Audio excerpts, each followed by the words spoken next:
নমস্কার বন্ধুরা, ঐশীস কিচেনে সবাইকে জানাই স্বাগত। প্রতিদিনের মতো আজও আমি একটা নতুন রেসিপি নিয়ে চলে এসেছি। আজ আমি দেখাবো দই চিংড়ি রেসিপি। এইভাবে যদি বাড়িতে বানান দেখবেন খেতে হয় অসাধারণ। প্রথমেই আমি গ্যাসে একটা কড়া বসিয়ে দিয়ে এর মধ্যে দিয়ে দিলাম সর্ষের তেল। এই তেলটাকে গরম করে নেব। তেলটা কড়ার গায়ে ভালো করে মাখিয়ে নিলাম, তাহলে মাছ ভাজার সময় কড়ার গায়ে লেগে যাবে না। আগে থেকে নুন হলুদ মাখিয়ে রাখা গলদা চিংড়ি দিয়ে দিলাম।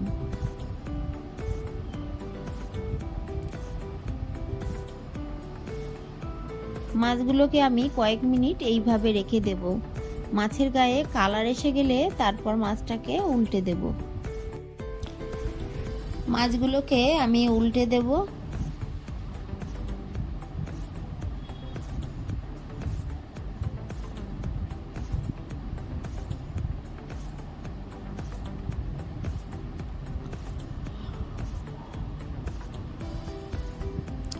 আমি গলদা চিংড়ি দিয়ে করছি, আপনারা যে কোনো চিংড়ি মাছ দিয়ে কিন্তু রেসিপিটা করতে পারেন, খেতে একই হয়।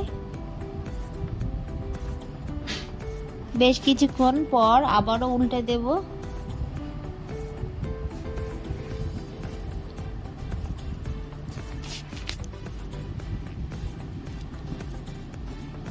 মাছগুলোকে ভেজে নিয়েছি, খুব কড়া করে কিন্তু মাছটাকে ভাজবো না।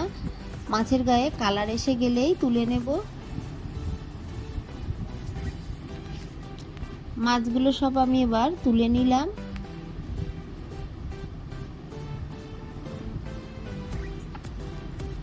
এই তেলের মধ্যে আমি এবার দিয়ে দেব গোটা গরম মশলা। এখানে আছে এলাচ, দারচিনি, লবঙ্গ। এটাকে একটু নেড়ে দেব।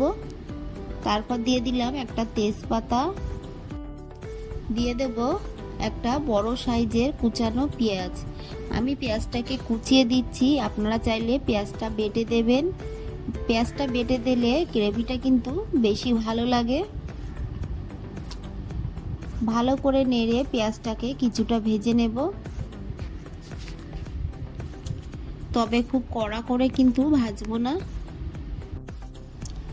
পেঁয়াজটাকে একটু নেড়ে নিয়ে এর মধ্যে আমি হাফ টিস্পুন লবণ দিয়ে দেব। এই সময় লবণ দিলে পেঁয়াজটা তাড়াতাড়ি নরম হয়ে যাবে আর পেঁয়াজ ভাজাটাও কিন্তু তাড়াতাড়ি হয়ে যাবে।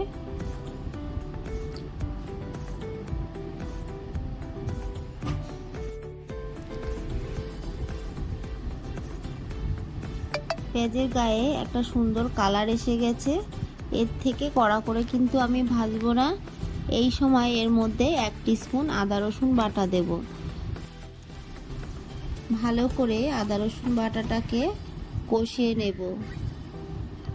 আদা রসুনের কাঁচা গন্ধ না যাওয়া পর্যন্ত একটু নেড়ে নিতে হবে।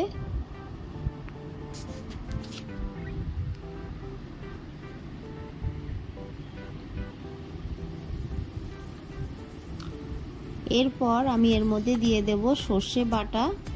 আমি ভালো করে ছেঁকে দেব। সর্ষে বাটলে দেখবেন সর্ষের গায়ের খোসাটা থাকে, এটাকে আমি ফেলে দেব। আমি এখানে দু ধরনের সর্ষে নিয়েছি, হলুদ সর্ষে আর কালো সর্ষে, দুটো মিশিয়েই বেটে নিয়েছি। আপনারা চাইলে যে কোনো একটা দেবেন। দিয়ে ভালো করে নেড়ে মশলাটাকে কষিয়ে নিতে হবে। এই সময় এর মধ্যে আমি হাফ টিস্পুন লাল লঙ্কার গুঁড়ো দিলাম, দিয়ে মিশিয়ে নেব। এরপর দিয়ে দেব হাফ টিস্পুন জিরে গুঁড়ো। জিরে গুঁড়োটাকে দিয়ে আবারও একটু নেড়ে নেব। বেশ কিছুক্ষণ আমি নেড়ে নিয়ে এটাকে কষিয়ে নিতে হবে। এরপর এর মধ্যে আমি দিয়ে দেব টক দই। টক দইটাকে আমি ভালো করে ফেটিয়ে নিয়েছি। এই সময় গ্যাসের ফ্লেমটাকে লো করে রাখবো। হাই ফ্লেমে কিন্তু টক দই দেব না, তাহলে টক দইটা ফেটে যাওয়ার ভয় থাকে। লো ফ্লেমে দিয়ে ভালো করে মিশিয়ে নেব।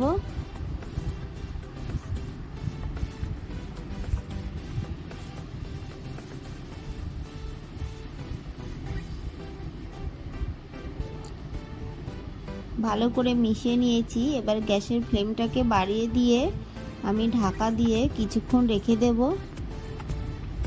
কিছুক্ষণ পর ঢাকাটা তুলে আবারও একটু নেড়ে দেব।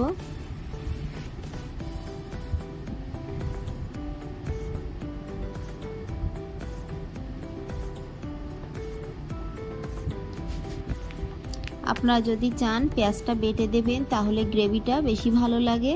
হাফ টিস্পুন দিয়ে দিলাম চিনি, দিয়ে আবারও নেড়ে মশলাটাকে কষিয়ে নেব। আবারও আমি একটু ঢাকা দিয়ে দেব। কিছুক্ষণ পর ঢাকাটা এবার তুলে নেব। দেখুন মশলা দিয়ে তেল বেরোচ্ছে, মশলাটা কিন্তু আমার কষিয়ে নেওয়া হয়ে গেছে। এই সময় ভেজে রাখা মাছগুলো দিয়ে দেব।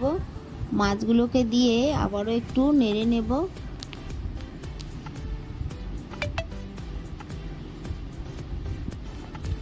ভালো করে আমি একটু মিশিয়ে নিয়েছি। এবার দিয়ে দেব জল। আমি যে বাটিতে টক দই রেখেছিলাম সেই বাটিতেও জল দিয়ে দিলাম। আরও একটু জল আমি দিয়ে দেব। আপনারা যতটা গ্রেভি রাখতে চান সেই মতো জল দেবেন।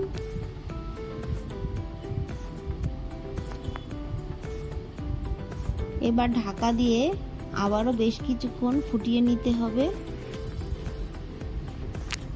এরপর ঢাকাটা তুলে নিয়ে আমি দিয়ে দিলাম কাঁচা লঙ্কা। এই লঙ্কাটা দিলে কিন্তু ঝাল হবে না, এটা দিলে একটা সেন্ট হয় ভালো কাঁচা লঙ্কার, তার জন্যই আমি দিলাম। আরও একটু লবণ লাগবে, তাই আমি আরও একটু লবণ দিলাম।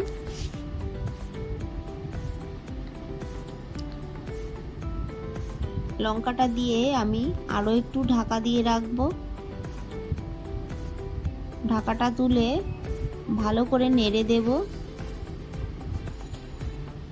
সবশেষে আমি গরম মশলা দিয়ে নামিয়ে নেব। আপনারা চাইলে একটু ঘিও দিতে পারেন। আমার এই রেসিপিটা আপনাদের ভালো লাগলে প্লিজ আমার চ্যানেলটিকে সাবস্ক্রাইব করবেন, পাশে থাকা বেল আইকনটি ক্লিক করে দেবেন, তাহলে আমার নতুন ভিডিও নোটিফিকেশান আপনাদের কাছে পৌঁছে যাবে। একটা লাইক করতে ভুলবেন না। রেসিপিটি কেমন লাগলো আমাকে অবশ্যই একটা কমেন্ট করে জানাবেন। ভালো থাকবেন, সুস্থ থাকবেন। পুরো ভিডিওটা দেখার জন্য সবাইকে জানাই অসংখ্য ধন্যবাদ।